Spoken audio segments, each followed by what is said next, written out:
Good evening, Commissioners. As a pastor here in town, I am here representing the views of many of Escambia County citizens. As you see behind me, what we propose this evening, Commissioners, is very simple.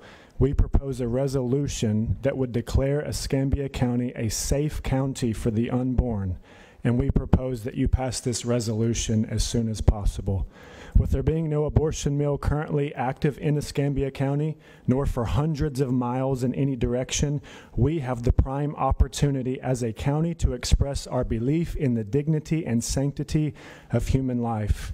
And with my remaining time, I want to put before you three biblical arguments. Number one, the Bible consistently teaches from Genesis to Revelation that God is the creator and sustainer of human life. Number two, the Bible consistently teaches that God forbids murder and hates the shedding of innocent blood.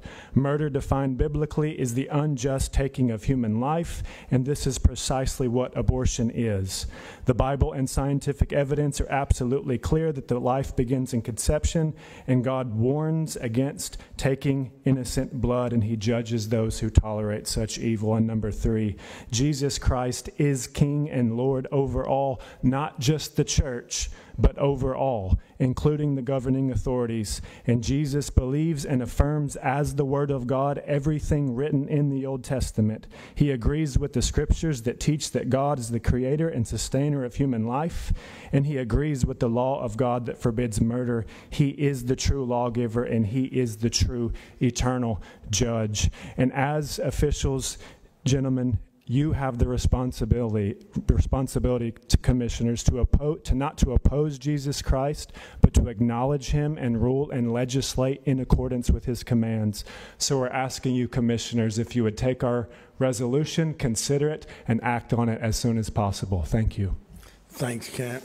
I'm going to address that capital punishment too. Our next speaker is Colby Thielen.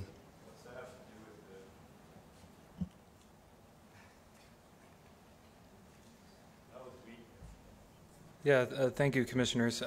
So I'm here also with the Cross Church in Kent, and I would just like to say we have American reasons for believing this. If you're not listening to the law of God, we would want you to consider some points from our tradition as well. Our Declaration of Independence says that we have self-evident truths. These self-evident truths are that we have natural rights to life, liberty, and the pursuit of happiness. Why are they self-evident?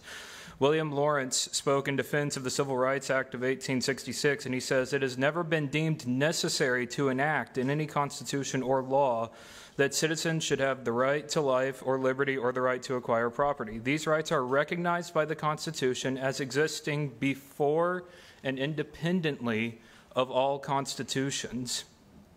And so I'd like to say that, morally speaking, we have a greater obligation to protect life than what's just laid out in the Constitution. The philosophy of the founding generation is that all legitimate governments protect the right to life without discrimination and with equal protection. And we see that in the 14th Amendment as well. State governments and local governments have the ability to do this. I'd like to speak on Roe versus Wade as well. In Roe versus Wade, the decision was made based on a lack of scientific consensus for when life begins. And I just want to say that there's an avalanche of evidence that life does begin at conception, right?